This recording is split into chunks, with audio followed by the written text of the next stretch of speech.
Good evening, everybody, and welcome back to Wilbur Talks FPL, where we talk everything FPL and, of course, the Premier League in general. We're back for episode 26, racking up those numbers now, and it's very hot, so I will warn you guys. So we might not be the longest pod you've ever seen because my computer currently says heat wave as the status of the temperature right now. But yeah, we are back to look back on game week 1 and then have a bit of a look forward to game week 2 the best we can, because obviously 1 week worth of data might not be the best to work on, but we'll do our best and see what comes from it. So welcoming back the regulars in Sam and Charlie. How are you both doing? Yeah, all good here, thank you. Yeah, all good, thanks, mate. Good stuff. I think we'll dive straight into it then and talk about how we've done in the first week. I've not actually checked how. I'm pretty sure Charlie scored the most because he generally does. So I think we should naturally start with Charlie. How did your game week 1 go? Getting early, stroking my ego from the off. Yeah, it was good. I finished on 84 points, so obviously very pleased with that. That's against the average of 57. Game week rank of 112,000, which very pleased generally. Only a couple of players that didn't get returns for me, and 2 of them were Trent and Robertson, so I've got plenty of faith that they'll pick up the slack next week. Like I say, lots of points from across the whole team, which I always prefer to see rather than all my points coming from 1 or 2 players. And yeah, I mean, if it's a weekend where I do well in FPL and Arsenal win, it's one of the best weekends, so all happy for me. Can't complain from your end. I know we talked about drafts kind of last week. Was there anything significantly that changed post-discussion? I know we just talked about before you considered Rashford, but he never got to the team. Was there anything that really changed the last week or so? No, I believe my draft stayed exactly the same, which is not necessarily unusual for me, but it is quite common, I feel, in general, for people to get to a point where they're toying so much with their team that it just changes and changes and changes, and actually it's the kind of one your first instinct was actually the better one. So yeah, I kind of, as of about a week or 2 weeks prior to the deadline, I was pretty set on, and it was just a couple of players at the end. But yeah, no, very very happy with the team as it was. And glad I stuck with it, because it was, I think, the particular kind of conundrum I was faced with at the end was between Kulusevski or whether I'd switch for Mount, and obviously the way things worked. I'm very happy that I ended up with Kulusevski. Yeah, I was going to say, I think it was slightly different on my team. I don't think it was as stable. I'm just getting a bit of feedback from your mic there, Sam, at the same time. I don't know if it's your fan or anything in the background. I might be the fan, to be honest. Yeah. Might be trying to move it a bit further away. Don't blame you, to be fair. It's understandable. We'll for this part, I think. I think we all need one. Just while touching on mine. My team didn't really stay the same. We discussed. I remember saying exactly, when I say stuff on pods, can you guys just make me stick to it? Because I say something and then I just change my mind every time. I was like, earlier, like kind of in pre-season, I was toying with a free premium kind of route. I was like, I'm not going to go for that on last week's pod, and then I ended up going for it anyway. I think that Leicester goalkeeper one just threw me over the edge and made me do it. I don't really know why I did it.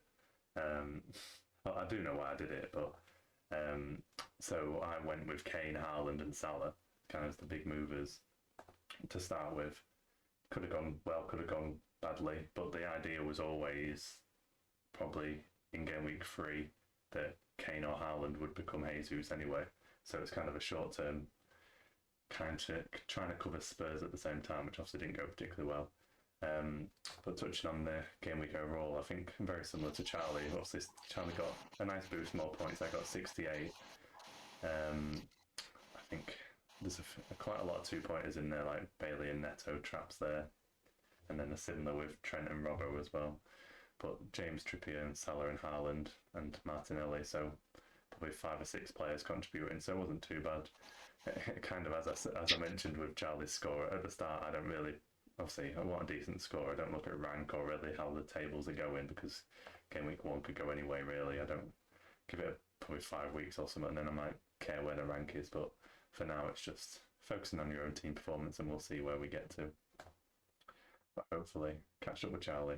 That's the first game. I remember looking at the league table and seeing Charlie above us as we used to. So we'll see how it goes. How did your game week 1 go, Sam? I feel like yours was very similar to mine. I can't remember your exact points. I think so. I can't exactly remember where I finished in the league after game week 1, but I got 69, so just one more than you, I think. So I was I'm and ahhing up to the last minute about the decision of whether to go Luis Diaz and Harry Kane or Kulusevski and Haaland, and unfortunately fell on the wrong side of the coin. So that's ultimately the reason why it didn't quite go according to plan. It's still a good score, still above average, long way to go, though. Not panicking too much. Really pleased with the defence. Trent, the only one not returning. Everyone else in the defence and the keeper got 7 points. Martinelli with a nice goal in the Friday Night Football. Salah looked brilliant. So a little bit disappointed that Villa didn't get the result at Bournemouth. I thought Leon Bailey might have a bit more impact, but they're cheap assets for a reason. So overall not too bad. I think probably Kane for Haaland this week, and it sorts most of it out. Yeah, I feel like the game week 1, there was quite a few kind of decisions that went one way or the other, and it's just not panicking at the start, isn't it? And just expecting them to do well over the next few weeks. Like I think a lot of people are just panicking, and I've heard some people pushing the wildcard button already. I think you just need to take that 1 week in isolation. Anything can happen in 1 week. You just need to stick with what you planned for pre-season and give it a few more weeks before considering that kind of strategy. But really, we all made a pretty solid start, all above average, so we can't really complain about that. But we're used to being on Charlie's coattails, so I'm sure we'll catch him up. So we'll jump into the fixtures and just kind of looking over the results and what stuck out for us for the games. And we better start with the first game of the week and switch it back to Charlie. I'm sure we'll be infused, as he said, with an Arsenal win to start the season. What did you make of it, and stand out kind of assets from your side from the first game? Yeah, it was really good.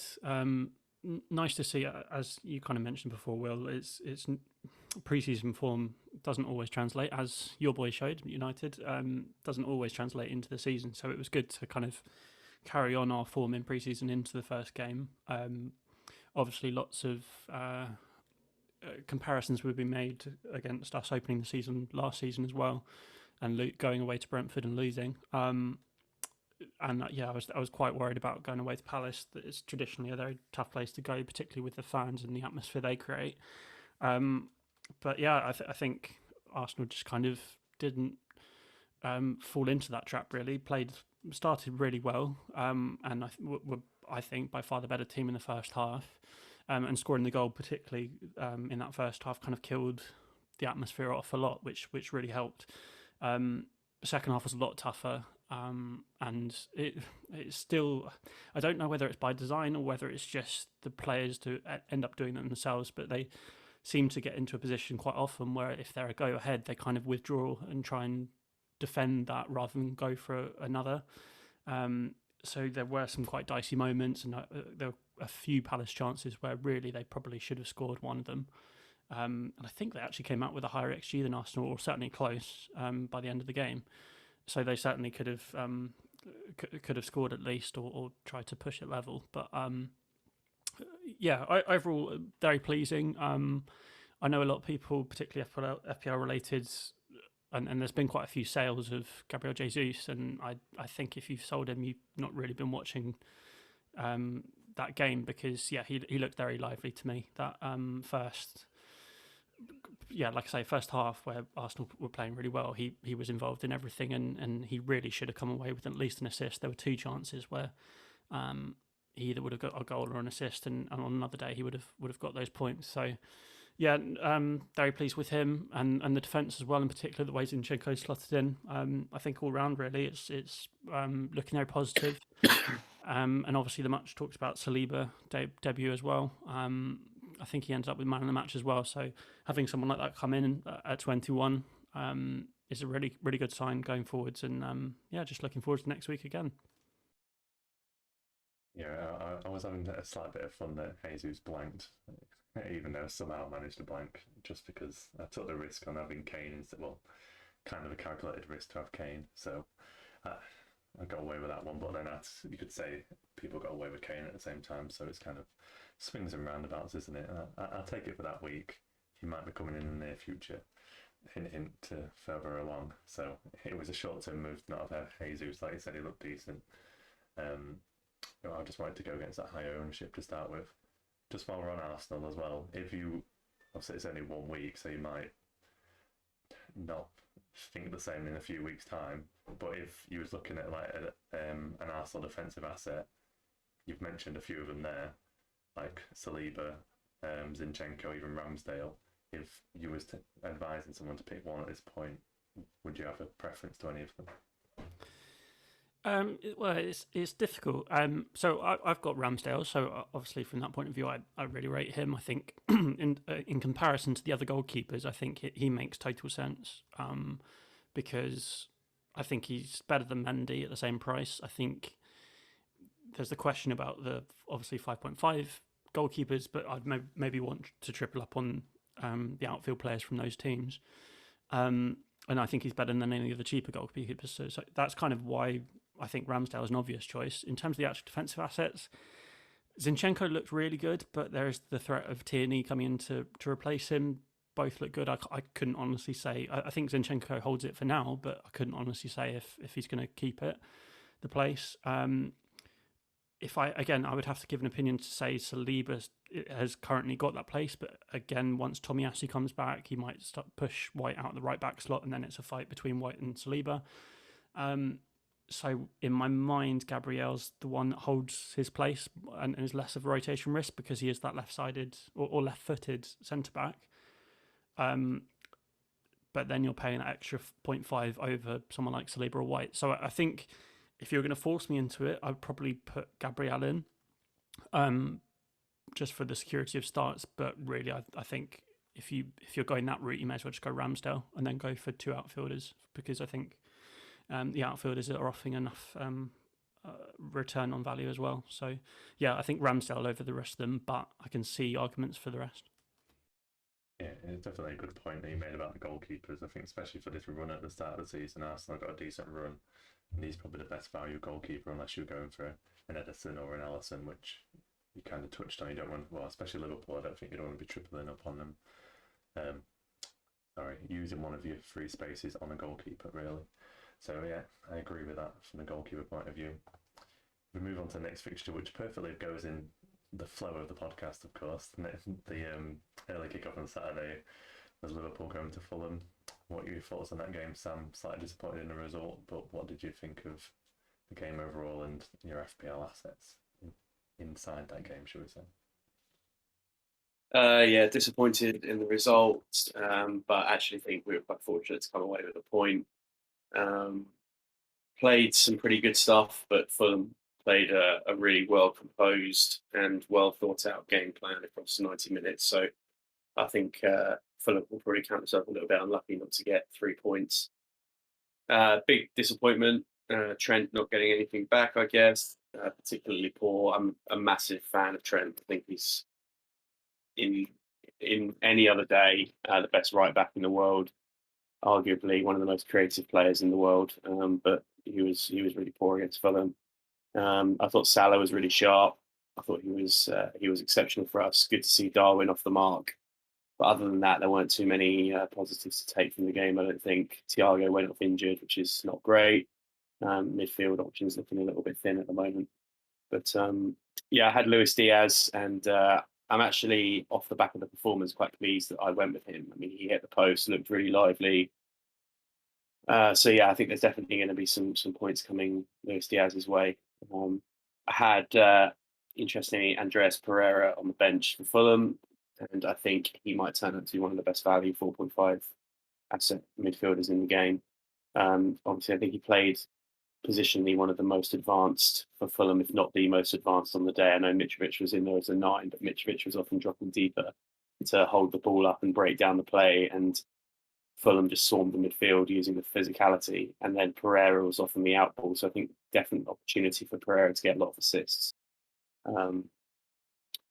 But yeah, it's the first game of the season. It's never easy to go away to the newly promoted team on the first game of the season. Correct me if I'm wrong, but I think Arsenal last year went to Brentford, Charlie, in the first game week and struggled. So I think it's probably not where you really wanted to be on the first day of the season, in all honesty. They probably wanted a nice 3 o'clock at home to someone from mid-table from last year, but ultimately, given how poor I thought Liverpool were in general, and to be fair to Fulham, they played well. I think to get a point out of it's a decent result. Let's touch on Pereira just before I jump on some questions on the Liverpool side, because I don't feel like Pereira should be 4.5. He's definitely priced as a Man United player, obviously, at the start of the season, and some of the Man United fans might hear this phrase as well, because he always... Pereira was always so good in pre-season. It was called like the pre-season Pirlo. He was amazing in pre-season, scored some worldies every year. And then when it came to like the first game of the season, give him a chance, he'd just be absolutely terrible. So I think he has got the quality there. Like Fulham or even a bit higher in the Premier League is probably his level. So I think he could do quite well there, especially when you feed in Mitrovic, who we can see, especially when he's up against Trent at the back post, can beat a lot of people in the air, especially when he pulls off onto the fullback. So yeah, 4.5 is definitely the best. I know De Silva scored at the weekend, but you've kind of guaranteed the minutes with Pereira, so definitely the 4.5 to go for if you've not got him already. But I wanted to touch on Núñez, Sam. I know a lot of people are excited that obviously he played. I think he came on just after half time, didn't he? Did he play about 40 minutes?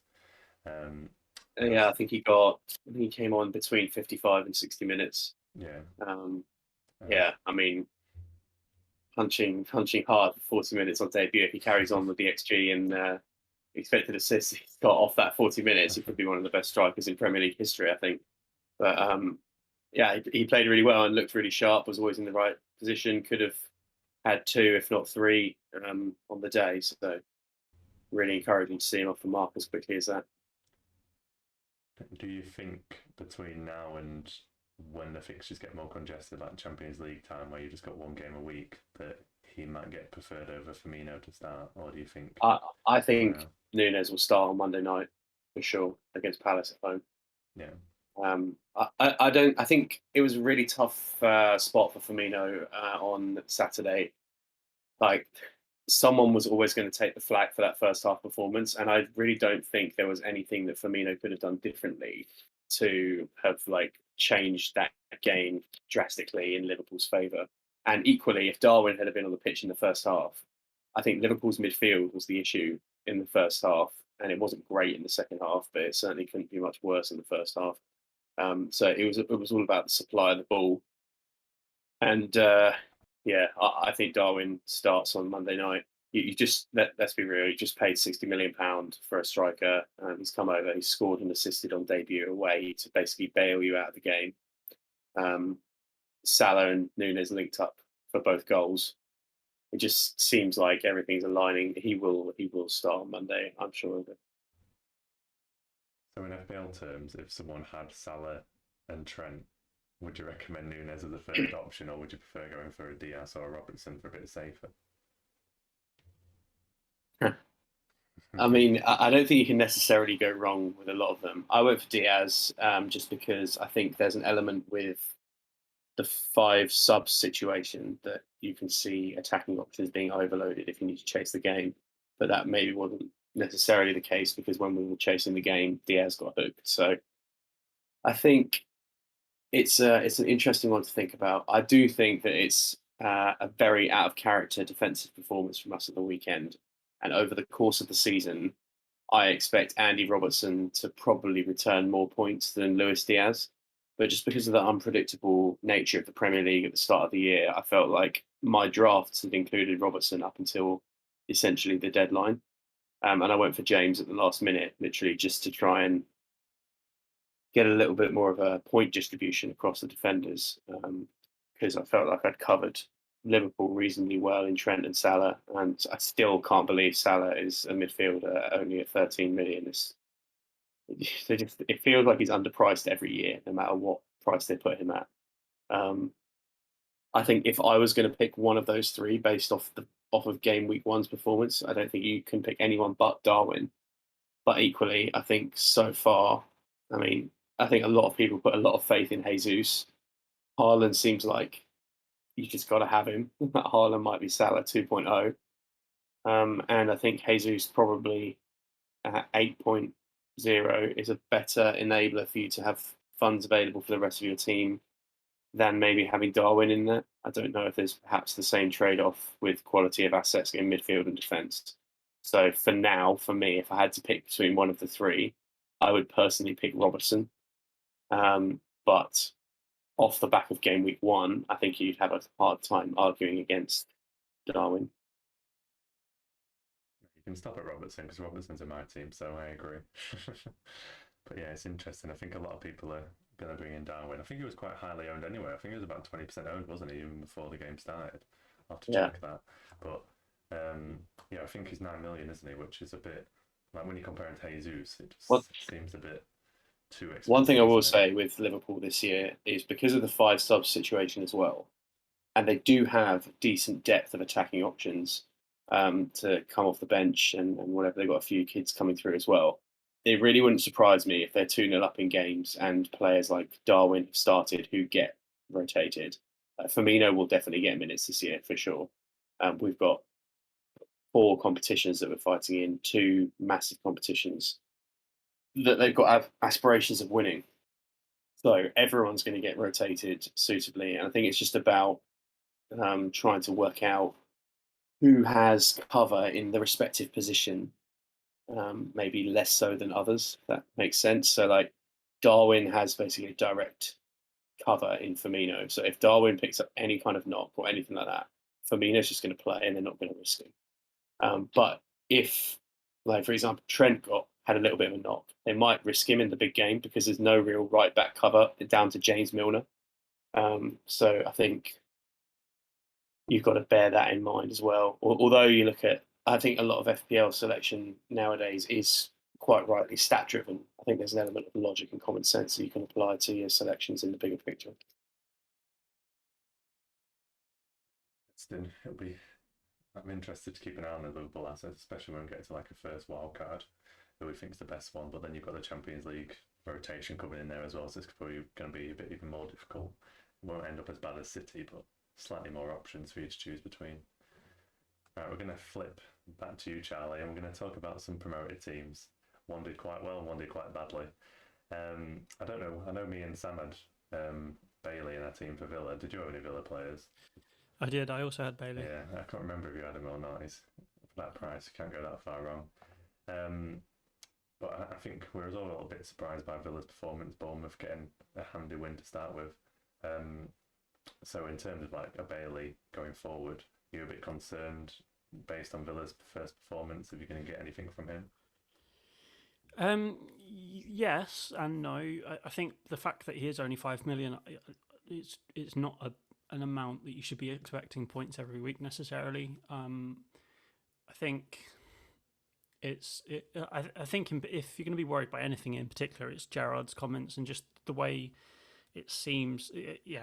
Things just don't feel right at the moment, and also particularly with Aston Villa, if things aren't working, then we have seen Gerrard use the 2-striker formation instead, where it's Ings and Watkins up top, and that would push Bailey to the bench. But then again, you can also be encouraged by the fact that Bailey was the one of the attackers that stayed on the whole game.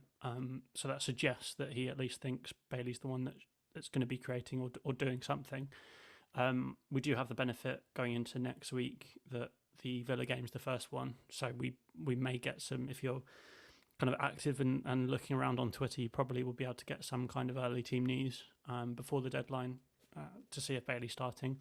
But we probably also benefit from, like you mentioned, the fact that the other team in Fulham doing well and Pereira.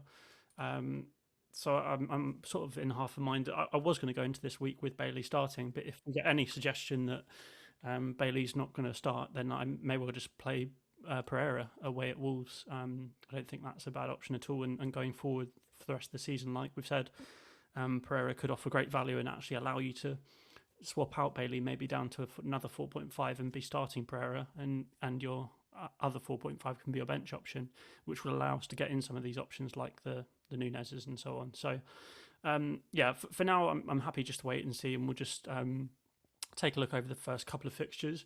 And then after that, anyway, Villa's fixtures get pretty bad after the first couple of weeks. It then moves on to Arsenal, City, Leicester.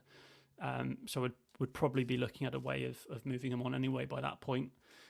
In which case, it's likely to go for someone around that price or cheaper. I can't necessarily see myself going any more expensive in that position because, again, like we say, the potential for maybe a third striker that appears or another defender. So. Nothing to be too concerned about. As we've said a few times already, this is 1 week of data. They could just go and win against Everton, which is completely likely given what's going on with Everton as well. I'm happy to just wait and see for now. Yeah, I know there was rumours that Gerrard might have fell out a bit with Watkins, so it's an interesting one to look out for because if Watkins isn't going to start, gives you a good chance that Bailey will play.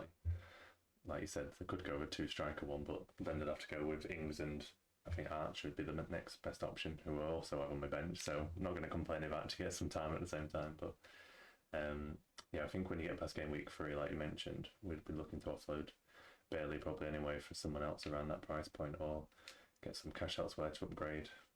I guess from a Bournemouth point of view, you would say that's probably similar to kind of Brentford, that first game last season where the first game at home, I feel like for a promoted team is always slightly different to, well, you can say across the few first games, but especially that, I think we're going to see the same this next week as well with Forest at home against West Ham. I feel like that first home game back in the Premier League is a big one. You've seen it with Fulham as well. Just getting that big bounce from the crowd. So I feel like that Bournemouth one might be a bit of an outlier.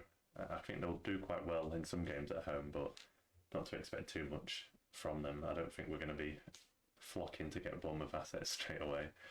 I think the main asset as well is Solanke, who played a bit deeper as well in the game. So he might not even be the best option, but it's one to keep an eye on. I think Bournemouth, and as I'm going to link into Forest as well, that I think Forest are going to struggle the first few weeks with the amount of signings they've made, as we touched on, I think, last week. I think they're still even bringing in players now. I think they signed 2 more players today. So I think you're going to have to give them till like mid-September, end of September to even kind of work out how they're going to play together. So I think the first month or 2 is going to be a struggle for them, but they might eventually click. It's just that they can keep in touch those first few game weeks or so. Just wanted to touch on their opponents, Forest as well, Newcastle. I know I've got Trippier in the team. Has anyone else got Trippier in the team? I can't even think anyone from Newcastle. I felt like at least one of you did. I've got Trippier. There we go. Full compliment. I was going to say, from my point of view, I feel like Trippier is one of those players, especially at 5 million, that could just sit in my team for a lot of the season. Like you can rotate him out in certain games. When you've got like a Pereira, who you can rotate into them if they've got a good rotation, I feel like Trippier is going to be in and around my team a lot of the season because I think Newcastle are going to do quite well, especially at home. I think they're going to be quite formidable even for the bigger teams when they go to St James's Park. So I really like him as an option for the whole season, really.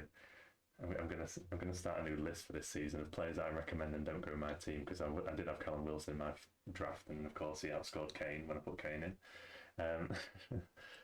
But yeah, I think Trippier is a good one to have in for the rest of the season. I think when you get some good runs for Newcastle as well, we'll look elsewhere, but definitely going to be taking more interest in them going forward this season.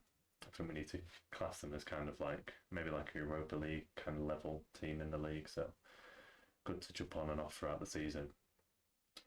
So I'm going to jump back to you, Sam, and we're going to talk about kind of this competition as we touched on last week for the top 4. So we're going to touch on Spurs and Chelsea, their fixtures. I think, is there anything that stood out in any of those team performances? I don't know how much you saw of the games from Spurs and Chelsea's point of view that wants you to invest in their assets, or kind of scares you from maybe a Spurs point of view that they could keep track with Liverpool after what you saw from the first week?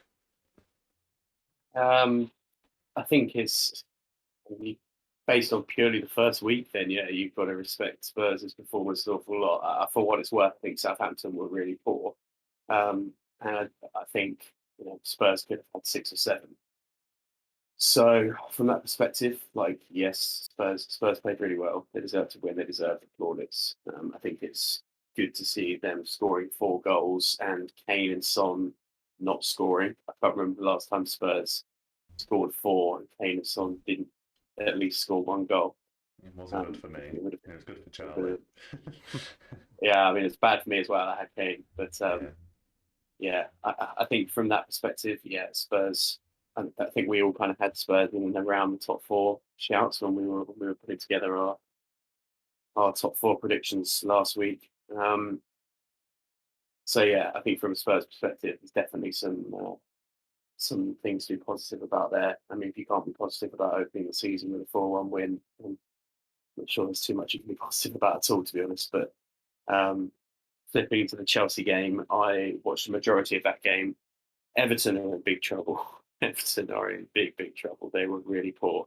And considering Everton was so poor, I actually think it's particularly not the most comfortable result for Chelsea, who I thought just lacked a little bit of inspiration. They controlled the game really well. They had lots of things going for them in the game. But yeah, I didn't think they were particularly bright going forward. But if we're going to believe some of the rumours we've seen knocking around over the last couple of days, they might have some attacking reinforcements on the way. So of the two, I think Spurs impressed me the most on the opening weekend. I think Chelsea will still be there or thereabouts. But yeah, I would be slightly concerned if I was a Chelsea fan watching that against a very, very abject Everton team. But yeah, I mean, from both of their perspectives, you can't complain about wins in the opening day of the season.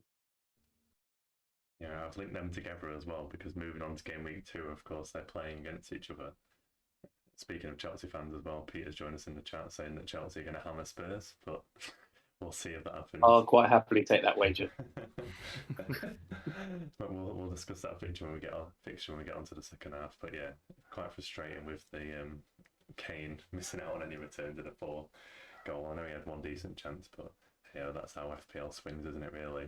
And I think throughout the season with Spurs, it's going to be those wing-back positions that I feel like are going to be very productive, but we just have no clue who's going to start each week. So going forward, if we get someone nailed down in that wing-back position for Spurs, it's going to be quite fruitful, I think. I'd even be tempted when we get further down the line to even have both of their left wing-backs, for example, and then just bet on one each week to see which one's going to start. But it's a very risky play. But if you get I just think just quickly on those Spurs fullbacks, I think the big debate, I think a lot of people have talked about Doherty, but I think Conte likes Emerson. And if Emerson's fit and firing, I think he's probably going to start over Doherty anyway. I genuinely think that's probably going to be the case. I think the side that's up for debate is that left-hand side, Perisic against Ben Davies. If they're both fit, I think that's a lot closer in terms of selection.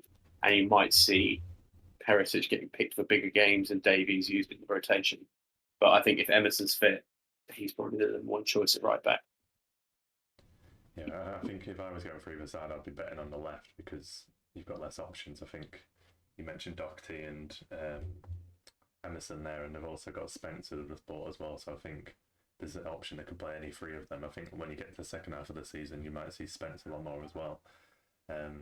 So I think if I was taking any bets, I guess 1 out of 2 on the left-hand side, you got a better chance, but we'll see. It's going to be like pet roulette for some fullbacks, but we'll see how it goes. Right, moving back to you, Charlie. I'm going to throw 2 games at you here. Any thoughts you have in these 4 teams from what you've seen the first week? Obviously, not expecting a lot from one game, so we're going more mid-table with these teams. So Leeds beat Wolves 2-1. I thought you were going to say United. If we're talking mid-table. Well, I'll cover that one unfortunately soon. So I was going to throw out Leeds against Wolves because both of these games are quite close as well. Leeds against Wolves, they won 2-1, and then Leicester against Brentford 2-2. Is there any kind of thoughts from those games? Any interesting assets that you saw? Any surprise in those results?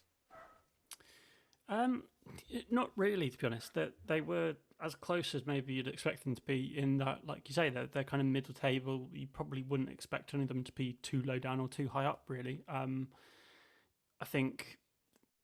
Yeah, I'm certainly from an FPL perspective, I'm not really considering anyone. Maybe Dewsbury Hall. We talked about possible options for Bailey later. If we need to move him on, Dewsbury Hall might be one at Leicester. But yeah, I didn't really see anything in those 2 games in those 4 teams that really made me think I need a player from any of those teams. I think they'll all be, like I say, quite middling teams, nothing too attacking from any of them, and nothing too outstanding defensively. So overall, just kind of fading into obscurity of the mid-table. And so some people have talked about, obviously a lot of people went with Neto, and I think they've just signed Guedes as well, so that's an extra kind of attacking player coming into them. So it'll be interesting just to see how that works and how they adapt to not having Jimenez. But overall, I don't really fancy any of these teams for anything relevant FPL wise, particularly through most of the season. Yeah, but it's kind of got a few cheap, interesting assets, and depending on the kind of run they've got, you can jump on and offer them. So like your Neto, I know a few people have mentioned like Aronson at Leeds, that's looked interesting. But it's kind of how you see it going later on, and if you get a good fixture run, really. I know we play a bit of FM, don't we, Charlie? So one of your favourites from FM, Damsgaard, has signed for Brentford. So I'm sure he might interest you at some point, but we'll have to see how he settles in. I know, just going off on tangent on Damsgaard, I think he was injured most of last season, so that might be why they've got him cheaper than I think definitely Football Manager value him at, should we say. It'll be an interesting one to watch, and unless decided they manage to keep all their players as well. But I know there were a lot of Leicester fans were saying that Rodgers kind of threw away that game against Brentford. They were completely in control, and then I think I know he brought on Daka. I think it might have been Dewsbury Hall for Daka, to be fair. He kind of changed the system, and it kind of ruined the flow and gave Brentford a better way into the game. So Leicester fans weren't particularly happy, but I can see, depending on how it goes with the Leicester keeping the players, I can see Leicester having a decent season now. They've got European distractions, but very much depends on if they can keep Madison, etc. Right, so if we flip to the very last game of the week, and we'll come back to United. Don't worry, I'm not skipping that, guys. We're going to skip to Man City, and I'm going to put this at Sam, because I'd say they're the most direct rival for what he wants to achieve this season. Seen Haaland, or Haaland, however anyone wants to pronounce it. I know even Haaland said you can say it in a different way. Are you scared first sights of Haaland in the Premier League game, Sam? Or is it very much what you expected? It's going to be a tough race, however it pans out. Yeah, no, I don't think anyone could watch that game and not fear having to come up against Haaland and Man City. I think generally it was very comfortable for Man City. I don't think West Ham really offered too much. I think I think City probably had another couple of gears to go through if they needed to. But Haaland just looks an absolute machine. Absolute machine. I think we said last week that even in the Community Shield, there was evidence that he was doing the right things and getting in the right places, and it was just going to take a couple of bounces of the ball, and then he'd be off and running. And when he gets off and running, he's going to be hard to stop. But I think in Alvarez, they've got an option as well to rotate should they need to keep him fresh. And in games when they're 2-0 up, they can take him off, as they did. It shows Pep's ruthless, that he's not sentimental about keeping him on for the hat-trick. It was quite interesting in the interview after. I think he was asked about whether or not he felt bad about taking him off so that he didn't get his hat-trick, and he was just like, I don't care. And I think that mentality is the kind of mentality you've got to have if you're going to be competing for the big titles. So, it's going to be interesting to see what happens for the rest of the season. I think there can't be any football fan who didn't look at that and think, City looked pretty good. But, City were 14 points clear at the turn of the year last year, and we took it down to the last day of the season. So it's going to be another 38-game season. I'm still adamant that both teams will be able to win the title by the time we get to the last day of the season again. So we'll see what happens. I think definitely in FPL terms, for the start of the season, kind of Haaland's become that kind of essential for the first few weeks at least. I think when you get to the Champions League kind of period, it's going to be interesting to see, as you mentioned with Alvarez, if there's going to be any kind of rotation there, like reduced minutes. We'll see how he deals with Pep Roulette, as we've seen with everyone else. So it'll be interesting to see. I'm sure he's going to be an explosive option throughout the season, either way. So I think you mentioned You didn't have Haaland, did you, Sam? You was contemplating going Kane Yeah, to no, Haaland. I went for Kane. I went for Kane with the plan of, I mean, the plan was always to sub him out for Haaland in game week 2 for the Bournemouth at home option. But, I think those two offered a really good rotation option. And then unfortunately, one's risen by 0.1 and the other one's dropped by 0.1. So not only have you missed out on a bit of value one way or the other, I mean, luckily I did I didn't foresee that happening, but did kind of keep 0.5 back if there was a situation like that ever arose. So in terms of being able to actually do that transfer, that's not a problem for me. But I think there might be a few others who might struggle.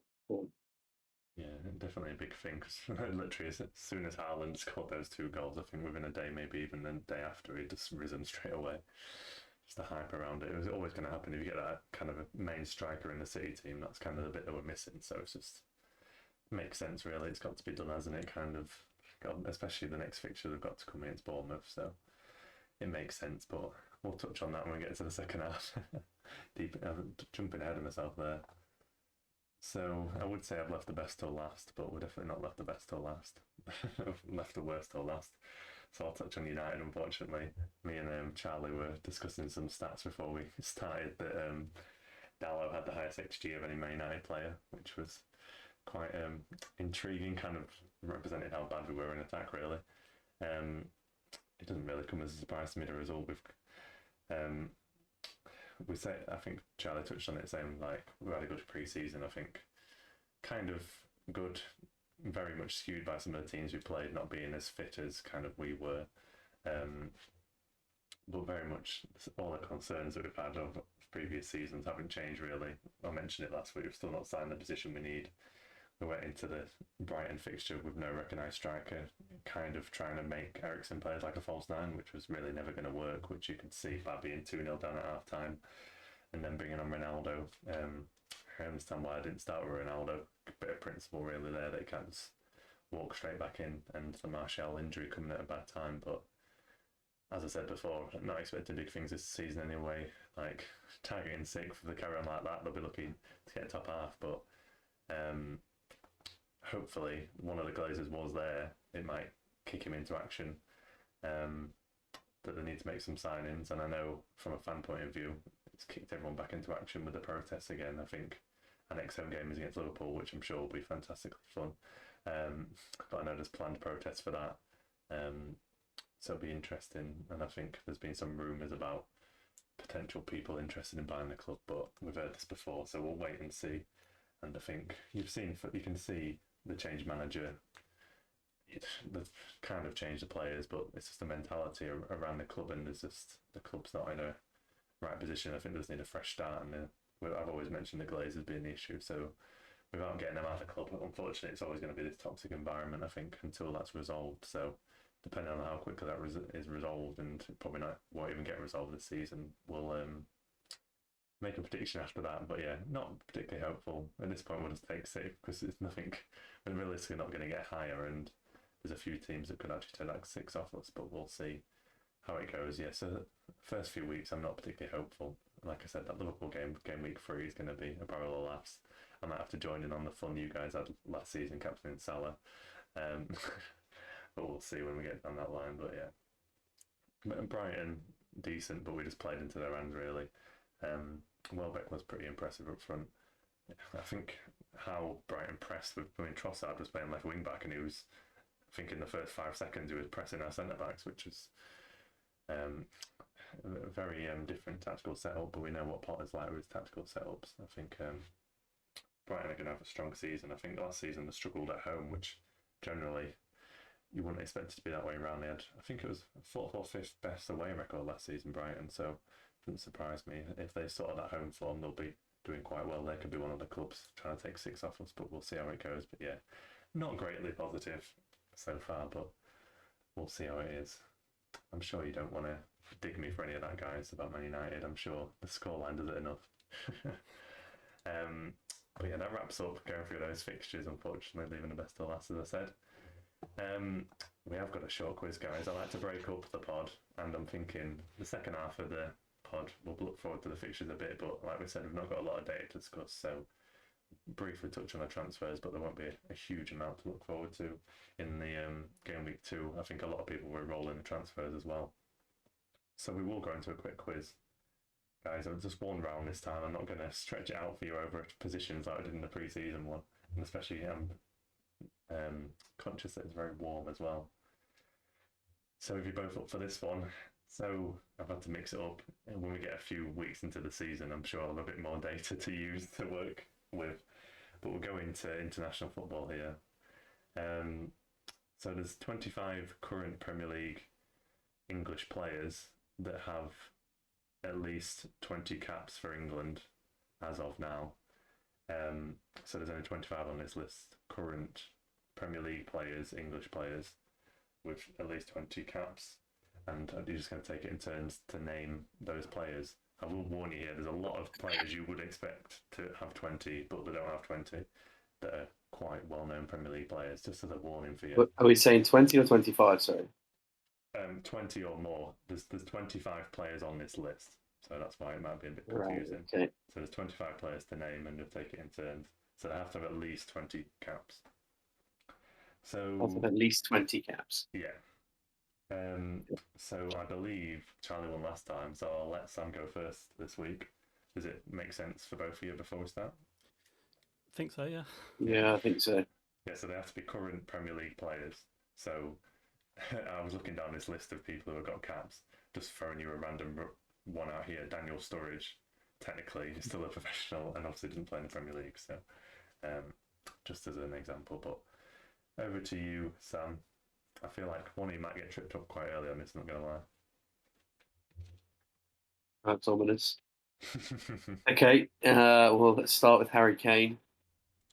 That is correct. Number 2 of active Premier League players. Let's go inexplicably Jordan Pickford.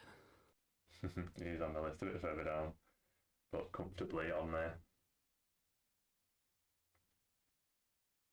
This is going to be difficult, isn't it? I think the top 10. Kyle Walker. Fine. Yeah, Walker, I'm pretty sure, yeah. He's actually 4th on the list. I was looking further down on the list for him, but he's 4th highest. Harry Maguire. That is correct. Number 6.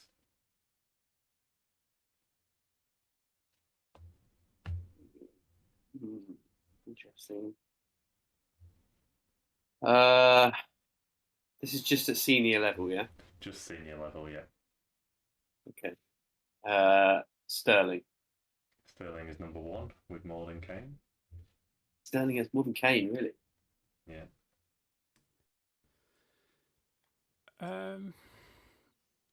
Let's think. Kieran Trippier. That is correct. Very good one. Oh, no. We're into banana skin territory already. Okay. John Stones? That is correct. He's number 5 in the list. Very Hey, high up there. nice. He's been around for a while. Yeah, that's kind of the logic with this list. It's not generally the best players. It might just be who's been around a while.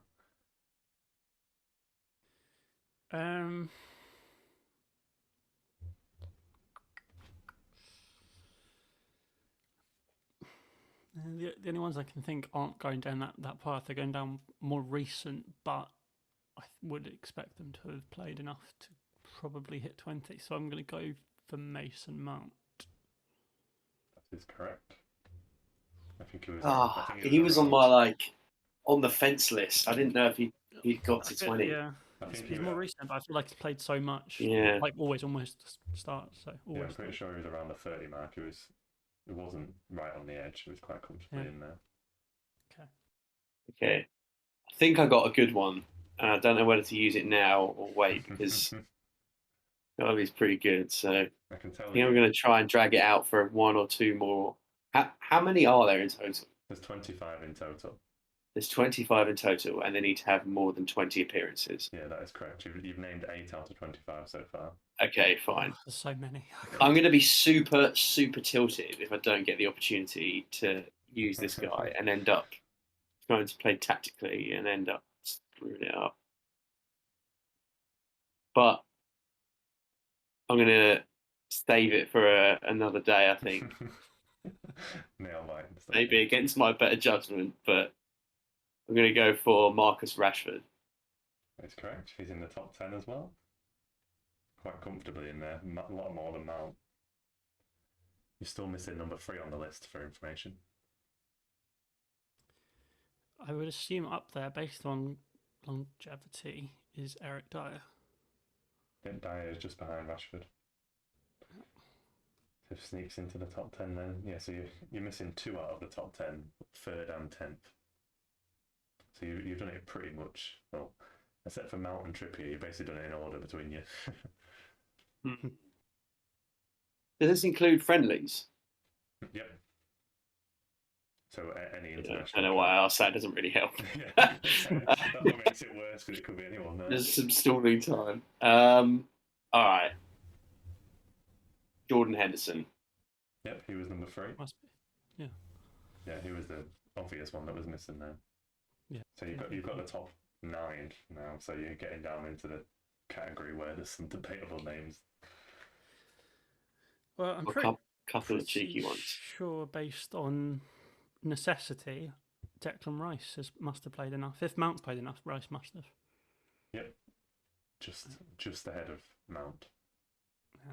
Oh boy, got another corker.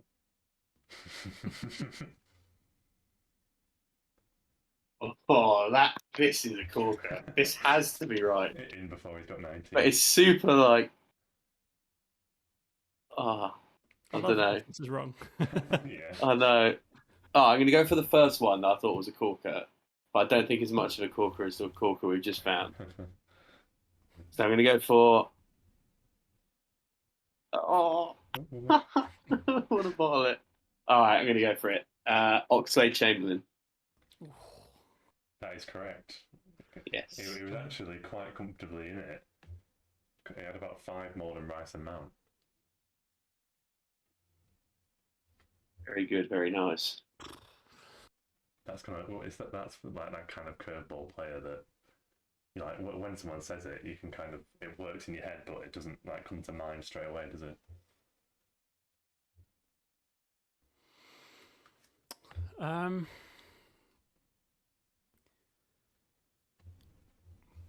We've got 12 left. I feel like I'm walking the line here with these more recent ones. But again, because we've done better in these tournaments, the logic would follow that if the likes of Mount and Rice have had enough. I am going to go with Calvin Phillips, ? He was right on the borderline. He was 20. I'm pretty sure he was 20. Unbelievable. I think he was 21. Unbelievable. All right, I'm going to pull another one that I'm pretty confident in. So he's getting more confident as he goes through these. I know, but I need to save. I've got the Ace of Spades for last. I need to. That's like they've got the last bullet in the chamber job. We're not quite there yet. Yeah. I'm going to go with another player with some Liverpool roots, Adam Lallana. I knew when you said Liverpool, you were going to say it because he's directly under Oxlade-Chamberlain with 1 less appearance. Is he? So he's quite comfortably in there. I thought Lallana would have had more than Ox, to be fair. There was a staple. There was a time when Lallana was like one of the first names in England. Yeah, I've got them in order here, so he's either got exactly the same or just slightly under. Yeah, fair enough. Back to you, Charlie. We're down to 9 left on the list. Is that 9? Okay. I'm working my way backwards 10 now. or 9. Can't count now. I've got a couple of names, which I'm pretty sure. Well, okay, one I'm more confident, so I'll go with him. Jesse Lingard. That is correct. In between Lallana and Declan Rice. Very good. Oh, that's very good. Just to give you a perspective, there are 4 players with more than Lingard. I'm not going to tell you how many Lingard's got. I feel like this guy must have more than Lingard, but I don't know if he has 20. And I don't want to use the Ace of Spades yet. I can't wait for this Ace of Spades to not be Ace. Yeah, I mean, if the Ace of Spades is wrong, it's a disaster. I'm going to go with Luke Shaw. I'll tell you, Shaw is on the list. At the very bottom of the list, he had 20. Oh. That was close. That was too close for comfort. That was too close for comfort. I was like, I have to pull an expression on this one. I was like, that was the last one on my list. Got away with that one. Yeah, definitely. Back to you, Charlie. You've got 8 left. You're doing well. Look between you. I've just thought of one which I'm almost certain he must have more than 20, but I'm not exactly sure what he's actually doing. I believe he's still at Chelsea. I'm going to go with Ross Barkley. Oh, that's a great shout. He's just above Jesse Lingard. That's very good. That is very good. That is a very good one. It took me a long time to think of him because obviously would he doesn't never really thought. play for anyone else No. properly. So. I had to double check because I was like, active players, and like he's still registered at Chelsea. Yeah. Like, I'm pretty sure he was, but I was like, I better double check just in case Oh, he's just like thought been of another released. good one. Just thought of another one. Guaranteed. Must Getting have. tasty now. 7 left. You've still got 3 above the Barkley. 7 left. I have 4.5 names. One of which is like the ultimate pump, but I think it might be time to Get the ace out. might be time for the Ace of Spades. Oh, I don't even know if this is right anymore. It's so bad. Okay, I'm going for it. And breathe. Uh-oh. Ashley Young. He is on the list. He was the second Was he highest playing- option left. For Villa. He was, he's compared. We might be stretching the word play here, but Yeah, you had 7 left, and he was the second highest, so he was quite comfortably in there. That's all right. That's fine. He's actually got more appearances than Trippier. makes sense. Mm. Probably the oldest on the list. Yeah, The one I'm almost certain, Dali Ali. just below you. Oh my goodness. No. The Everton Rats again. Right, so we're left with 5 names. You've still got 1 who has had more than Ashley Young and Dele Alli, and then all the other 4 are below that. So, just for clarity, if they come off the bench, that counts as an appearance, right? I'm pretty sure it does, yes. I think so, yeah. It's still an official cap, yeah. Well, if you call friendlies an official cap, but that's what England count them.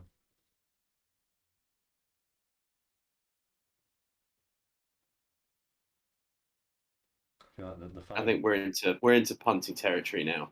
the 5 that are left are quite a nice mix of old, new, and maybe not so. I'm not sure that really helps, but Oh, it's well made, unfortunately. Okay. I'm gonna go for. Oh, I've just thought of a really obvious one. it just sounds about to. It's just trying to throw you off there.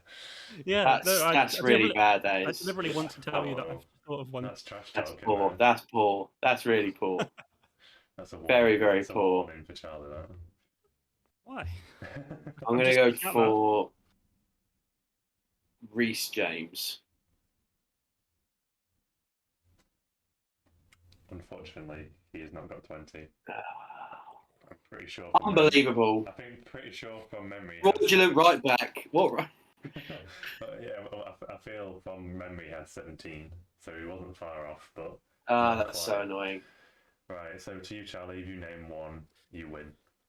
So the one that I just thought of was the previously mentioned Danny Welbeck.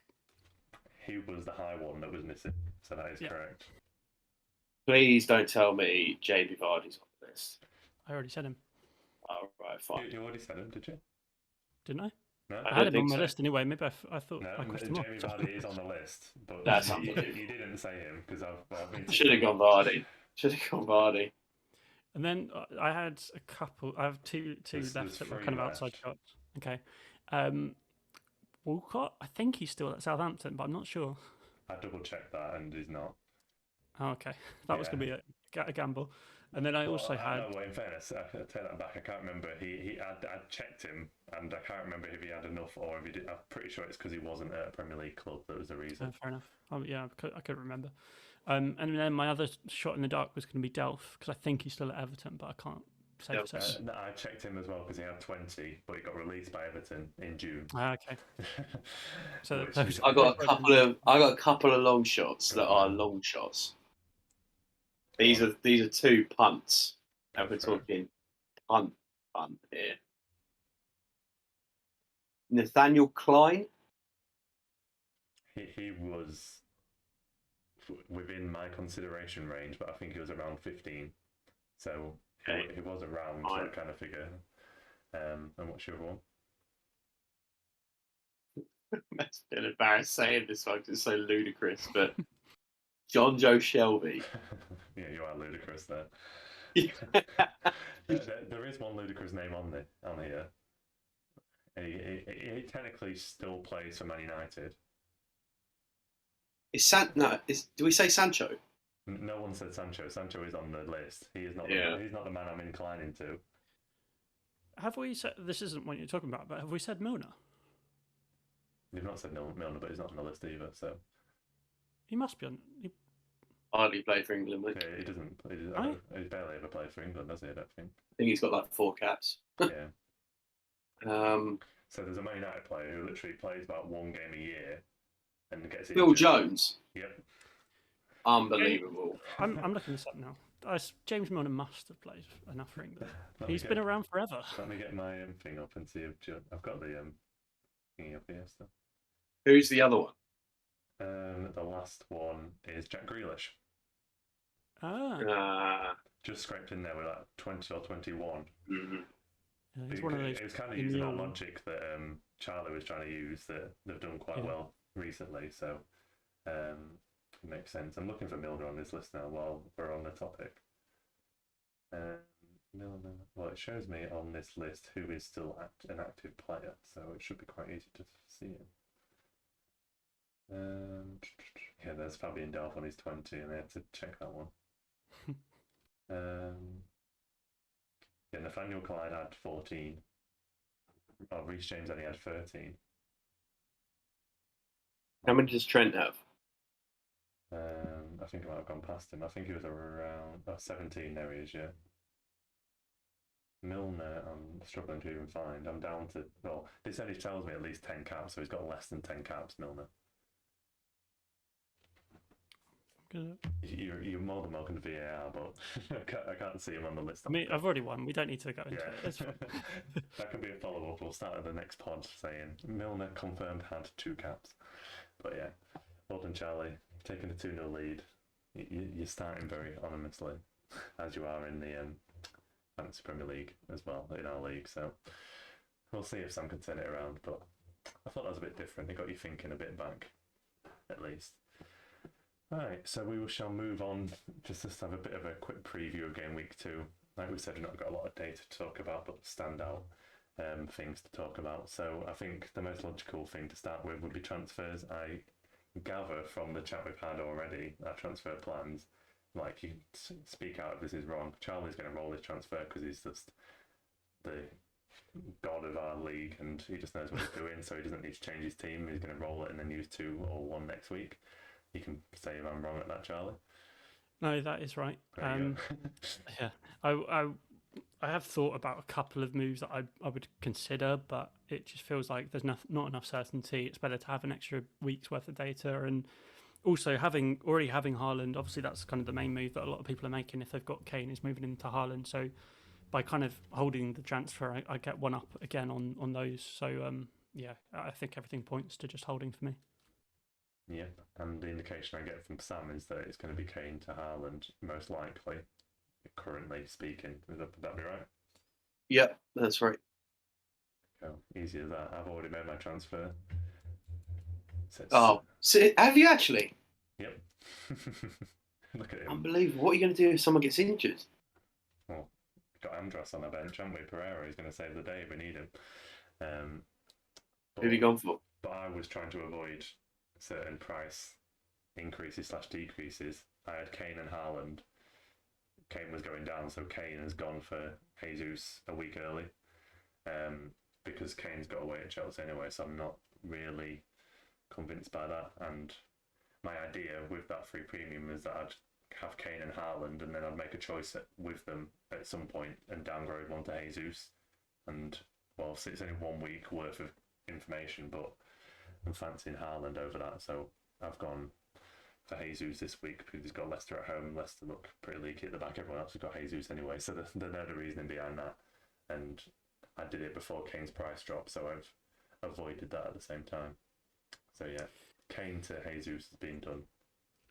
Can I just interject here to say I've verified from multiple sources that James Milner has had 61 caps for England.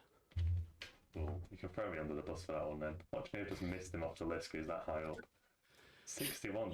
You both imagining around 4 or 5. I literally thought he had 61. Like 4 caps. When did he play for England? Yeah, why is in what period? Forever. He's 36. Of course, he's played for a long time. Oh yeah, literally, yeah, he has got 61 caps, but for some reason on here it says he's not an active player. Outrageous. Milner played the Community Shield, and less than 24 hours later played 90 minutes against Strasbourg in a friendly. The guy's an absolute animal. You can blame my unreliable sources here. Like, I will take that on the chin. And just glad we got to correct it. Yeah. Live on that. But it says Gary Cahill is an active player on 61, and like I think he's currently a free agent. So I had to check that one, but I'm not happy with that source now. Never being used again for these. Disappointing. Yeah. If we need to check this source, I think we could call tonight's quiz null and void. I'm not quite sure we go that far. Yeah, not quite. The source didn't have someone who had 61 caps. But all of the others were fine. It's a bit with the active player. I don't know why. I'm not saying there's an active player, but blame me for that one. I'm putting an appeal in. I need at least half a point from tonight. Why? We'll just give Charlie half a point, so he's always going to have a half a point advantage each way. But no, we're not avoiding it, Sam, unfortunately. But yeah, we've clarified that one. You can blame me on that one, Charlie. I take that one. Stupid source. You throw me off tangent there, yeah. So I've made the Kane to Jesus move already. So like I said, Jesus was always planned to be in game week 3, and it was just wait and see in that time. And I was just doing a toss-up with Kane against Jesus in that first game week. Didn't gain anything, lose anything really, so logical for me going forward. That gives you quite a bit of money in the bank, I guess. So have you got any thoughts going forward about how that goes? That is the big... it leaves me very flexible, which I feel like, obviously you're going to have 2 transfers next week. But the fact that I've got all those funds in the bench allows, not in the bench, in the bank, allows me to really do anything I want that next week. Mm-hmm. The glaring one not in my team that I'm worried about for this next fixture is Cancelo not being in my team. So the most likely, there's 3 places that I considered. Obviously, I'm not going to commit to anything yet because it's not going to be till at least next week. It'll be go full out on the defence, go, because I've got Nico Williams on the bench, make Nico Williams a more premium defender to kind of go at a 5-back formation, see if I want to abandon this goalkeeper malarkey with Leicester, see how they go in the next few weeks, upgrade the goalkeeper, that's probably the last resort, or go like a Bailey or a Neto up to a more kind of premium midfielder. So it's going to be one of those 3 options, but that will not be this week. It'll be the earliest next week, but I could even roll to the week after, but we'll see. But like I said, yeah, it does allow a lot of money in the bank, which realistically, if you're thinking about it back to drafting my team, you could have said I could use it better, but it leaves me quite flexible in the sense that I wouldn't need a wildcard or anything anytime soon, because realistically I could probably reach most people on the game at this point. So quite flexible in that point of view. Not ideal having like 4 million in the bank, but it allows me some flexibility, especially at the start of the season where we're trying to gauge what teams to go for and what assets are best from, especially the top teams. But we shall see. Good question though. So if we move on, I feel like to start off the discussion, captaincy will give us a kind of a good theme of where we're thinking in terms of good fixtures for this week. Sam, for you, if Haaland comes in, is he where you would go, or would you be going for your main man, Salah? Salah, 100%.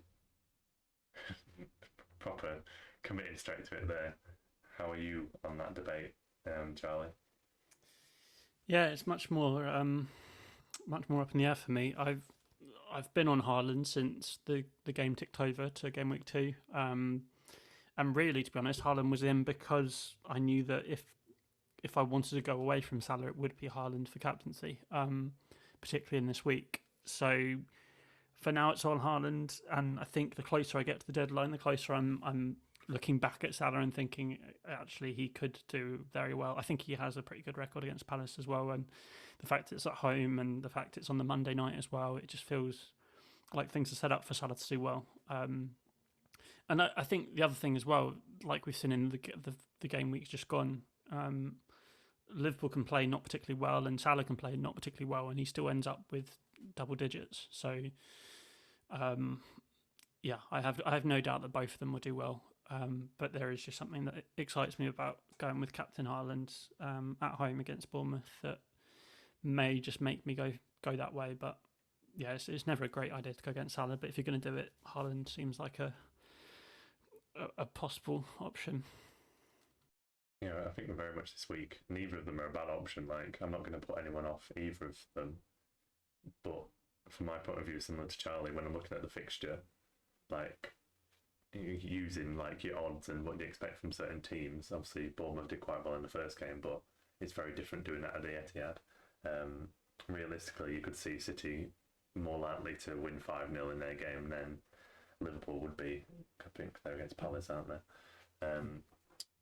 So, in my mind, if either of them are going to really get a decent sized haul, there's a slightly better chance of Haaland getting it than there is Salah. Obviously, Salah can do it in any game, but I think a big part that we saw from the first game as well, that Haaland's on penalties, which even adds value to that argument at the same time.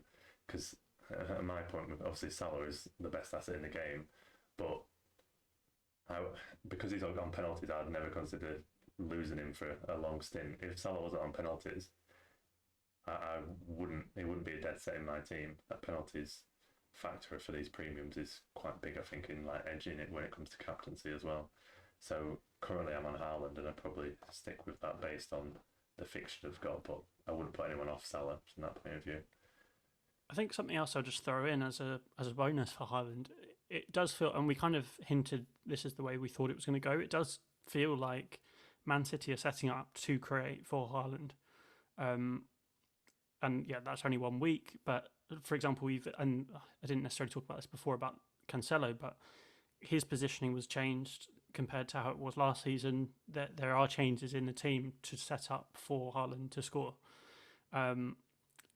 Whereas with Liverpool, you could and this is kind of something you would connect with the City team of old, where you can see with Liverpool that the points could be spread out across the team. So that's, again, maybe something that probably, and maybe this is just me trying to create storylines in my head about why I want to go with Haaland, but it feels to me like if City are going to score a lot of goals, Haaland will probably score most of them. Whereas if with Liverpool, you could quite easily see any of their front three, particularly if Nunes starts, any of their front three scoring goals. Like we said, I've no doubt Salah will do well as well, but I just feel like Haaland's slightly more likely to get the goals from City than Salah with Liverpool. Yeah, I agree with you. Definitely the way to set up in that West Ham game. I think especially like with the wingers, they were pushed out so wide, and you mentioned about Cancelo kind of like tucking into kind of a slightly different role, like more in midfield. That's why I'm slightly like, I'm scared of not having Cancelo for this game week. But then if he plays that kind of role, he's probably going to get great bonus point potential, but is he going to be as involved further up the field as he has been previous seasons? I fully expect him to get 20 points now, I've said that. But So it'd be interesting to see that development of the other City assets in that team now. Haaland is there, and obviously we've seen a brief part of it in basically 2 games. But it'll be interesting how the other options outside of that Haaland focal point kind of develop as we go forward. But if we just touch on some of the other fixtures that we've got here, I talked to you, Sam, in the first half about Chelsea and Spurs linked together, kind of hinting because they're playing each other. You weren't that impressed by Chelsea. Do you fancy Spurs for a potential upset at Stamford Bridge? I'm sure that would be happy with Pete, who's in the chat as well. I mean, from what I saw, I didn't watch the whole Spurs game. I just watched the highlights. But, you've got to play pretty well to score 4 goals and win 4-1 in the Premier League against an established side anyway. There was nothing that I saw from Chelsea on Sunday other than the conviction on the penalty that made me think that they can get a result over Spurs, who will no doubt be a different animal as to the animal that they were at the weekend. I expect Spurs to be way more defensively sort of stationed and be open to counter-attacking. And I think Conte, as an element that Conte going back to Chelsea will not want to get rolled over, won't want to lose. I think there's a chance that Spurs can get a result. I personally think it's going to be a draw, but I definitely can't see Chelsea dumping Spurs, as some people might think. Yeah, I think it's going to be one of those like tight early season games where you don't want to give too much away, so you don't want to go all out for the win, but then you don't want to. Like it really wouldn't surprise me if it was a 0-0. Like yeah, I think if I was saying it'll be like 1-1 or something, like quite an even game where like someone could easily nick it 2-1, but you wouldn't expect like a 4-0 either way. The best thing for the game would be if Spurs score first, for sure. That would be the best thing for the game. Just to throw in the mix here, and to be fair, I agree. I think maybe a draw is probably the most likely outcome when both teams are quite uncertain at the moment. The last time Chelsea didn't win this fixture was in 2018. Just throwing it out there as a one-off stat in the league. That is, Chelsea have won every game since 2018. It wasn't that 2018 game when Conte was in charge of Chelsea. Just as Good question. Let me see if I can think I saw something about that on Twitter. Because that was no, it was Surrey. Was it? Yeah. But yeah, obviously, and a lot of people don't put too much stock into these kind of stats in terms of past results, but it does feel like Chelsea have a bit of a thing over Spurs in times gone by. But like you say, there are different managers and stuff, whatever. I think, yeah, like I say, draw is probably the most likely outcome, but it is just interesting that Spurs haven't not even managed a draw in the league against Chelsea since then. Yeah, I feel like it's a bigger game for Spurs than it is for Chelsea in a sense, because it's a game where Spurs can prove their worth if they're going to get like a third or get closer to the top 2. This is the kind of game they need to. I think it's a bigger game for Chelsea than it is for Spurs. I think it's Chelsea. Chelsea fans will be absolutely livid if they lose this game. Like, if Chelsea lose to Spurs at the weekend, it's a disaster.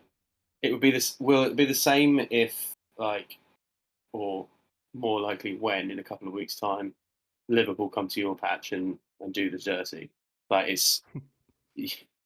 I think it's a massive game, and Spurs are primed for a good opportunity to get at it. But I think it's a much bigger game for Chelsea than it is for Spurs. I think it's like especially at Stamford Bridge as well. Yeah, absolutely. If Chelsea lose to Spurs at Stamford Bridge, having only beaten Everton 1-0 away on the opening day of the season, that is a particularly uninspiring start. Yeah, but it'll be interesting either way. I think it's more from my point of view breaking that kind of hoodoo against like Chelsea or even the probably big teams in general, especially away from home, to realistically go into comfortably get top 4 or get into top 4. These can often be like the crucial games against the top 6. But it could go either way, like we've said, so it'll be interesting to see how it goes. But yeah, I think I was going to say you'd back Chelsea, but I don't think you will, because I feel like Spurs are a bit more settled in how they're going to set up, especially in their attack. But we'll see how it goes. I definitely say it's the standout fixture of the game week in terms of competitiveness on each side. If we flip to your team, Charlie, you're confident of scoring a few goals against these Leicester goalkeepers? Yeah, I think so. Yeah, I think we can only be positive based on what we've seen from Arsenal so far this year. And first home game again, I think certain people have noticed it, but it's not generally considered amongst most football fans that actually Emirates has turned into a bit of a one of the bigger atmospheres. And I know that's very opposite to what has historically been the case at the Emirates, and in terms of the sound and the reception of the fans. But actually, it's in the last year or two, it really has turned and become a big thing for us. So I think particularly at home, it would I would be I don't want to get ahead of myself, but I would be surprised if we slipped up, because I feel like we're in a position where we do have a much more solid defence, and then our attack at the moment is looking very lively, and we have got a few good options and players coming back from injury as well, who they've all been training. I think technically we've got no injured players right now, which is probably the worst thing to say right now, because I'm sure someone will get injured before the presser tomorrow. But yeah, it feels like we're at the kind of peak of where we've been building up to. So I do feel confident going into the game. But again, this is in the Premier League. You never know what could happen. So you don't want to get ahead of yourself. But yeah, feeling good. I feel like it's a game that Leicester could easily score in, but I'd expect you to, over the 90 minutes, have enough to beat them. I'm not overly convinced by them defensively. I know they've had their injuries back, but there's like rumours of Fofana possibly going to Chelsea or whatever, and a lot of unsettled nature, I think, around that Leicester team until the transfer window closes. So I think I'll have enough to beat them, but I would bet on both teams to score, I think, from my point of view. Even though, like we said, you've got a solid defence, but we should still have enough for the win. I'm not even going to touch on United. You know what I think of them. I think we'd even take a point at this stage away at Brentford. I think it'll be quite a difficult game away, especially Brentford's first home game of the season, and what we've seen in the Brighton game, there's nothing really there. The one thing I would say is that I feel like sometimes with United, being away from home relieves the pressure a bit, because they're not behind that expected home crowd, which is obviously the total opposite to what you just said about Arsenal. But with a kind of team, if we click an attack, we could easily score quite a few goals, but we'd concede probably the same amount at the same time. So we're very volatile at the minute, but I'm not expecting much from that game. Outside of kind of the fixtures we touched on, is there any kind of standout games that you're interested in keeping an eye on? Any kind of FPL assets that we're keeping an eye on? I know we've mentioned Pereira, that could potentially, I think was it you, Charlie, that said about Pereira potentially playing him against Wolves? Yeah, based on whether Bailey starts or not, yeah. I may well bring in Pereira, because I've got no issues particularly playing him away at Wolves. I'm still trying to get this conundrum of the 8 million midfielder sorted. Yeah, like I said, I'm probably rolling, so that means playing Kulusevski away to Chelsea, which is not ideal, but again, I can see both teams scoring in that game, so I'm not too bothered about that. I think probably most interestingly to see what happens in the Man City game, particularly in terms of the midfield. Haaland's a lock for me for probably as long as, like you say, until Champions League football. So it's maybe just a case of working out whether someone like Foden comes into the fore, or whether it's maybe better to look at doubling up in their defence possibly. So I think that's probably where I'll be looking. I think the way everything's priced this season, it feels like you can just go with those top sort of 5-6 teams and not really need to have to look anywhere else. Yeah, that might be a slight flaw in the game, I feel like, this year. They're trying to keep the casuals even more invested, I think, with that kind of strategy, but then allows you to have all those top players, which people can argue either way what they think of that one, really, but I think it makes it a bit easier to get the better players. And if we just one last question for your side, Sam, is there any kind, similar to Charlie, is there any kind of fixtures you're watching out for, any particular assets you'll want to keep an eye on over these fixtures? Maybe not a transfer in the next week or so, but for the future that you've got an interest in? I don't really know about. I think that I don't really have too much of an interest in many assets at the minute, other than the ones that I've got. I'm so set on targeting game week 8, 9 for wildcards that kind of picked the first set of players based on the fact that they had decent fixtures for the first 8 or 9 weeks. So not too thrown away by it. The one thing I might consider if Jesus really doesn't start firing by like game week 3 or 4, he's jumping on Ivan Toney, who I think is going to score a brace at the weekend. But wouldn't surprise me. Don't know. We'll see. Up the bees. Yeah, they've got a nice run, haven't they, Brentford? Well, you could even include our fixture, but then I think like the next probably 6 or something. They've got a nice run. Yeah, I genuinely think you can include Man United at home now. Like particularly Man United away is a different animal, and like if Old Trafford gets behind them and they start really turning it on, then yeah, I still wouldn't be thrilled about the thought of going to Old Trafford, but. Club like this is the fixture you don't want after just losing at home to Brighton. Like, this is one of the ones you don't want. Brentford away is not nice. I'm sure you enjoy your trip to Old Trafford in a week or so. Oh yeah, I'm looking forward to it at the moment for sure. Like, I think last season when we went, I don't think I've felt confident. I'd never felt confident about a trip to Old Trafford until last season, and then. What do you know? The massacre occurred. Yeah, it wouldn't be surprised me if it was similar. I'm not going to lie, but we'll see what happens. Anything I don't think it'll be 5. Maybe 4. 6 instead. No, We'll see. We'll see. Just hide behind the sofa is my strategy for that fixture. It's not even worth turning up. Yeah, if people are going to protest that game, they're better off just staying outside. That's all I'm going to say. But yeah, I think we've kind of touched on what we wanted to, guys. Is there anything we wanted to mention about the game week 2 fixtures that we've not touched on? I think it's kind of wait and see, and a lot of assets into it, and probably we get a few more weeks in with either more kind of few assets that might stand out to us that we might want in our teams. I think we've covered everything. I just can't wait to see when Mitrovic scores against Wolves and half the FPL community instantly bring in Mitrovic. I don't think they've got like the best run out there. No, not at all. I think it's like indifferent, isn't it? Yeah. Well, yeah. The next 2 aren't too bad, but then in the 4 after that, they've got Arsenal, Spurs, and Chelsea. So yeah, it wouldn't surprise me that obviously he did it quite well against Liverpool and got returned. So some people might deem that he's kind of fixture proof, but I think that might be going a bit too far. Would be good though. We went basically all of last season not having a viable 3 striker lineup. And now it feels like we've got plenty of options. So, yeah, it'd be good if that does happen. Yeah, I feel like a lot of people, when they get to wildcard, will be considering having their 3 up top. I feel like, obviously, it's only 1 week's worth of information, but you've seen Bamford's back fit, Wilson scored. We mentioned Toney already, so there's quite a few different options in there. And especially if you've got like Haaland and Jesus kind of partly locked in your team, obviously not locked for everyone. I think the 3 striker formation will be quite popular.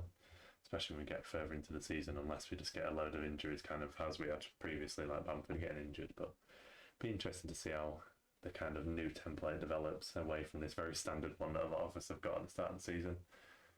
But yeah, I think that covers what we want to this week, guys. And I'm wary it's very warm, so we don't want to all be melting at this point as well.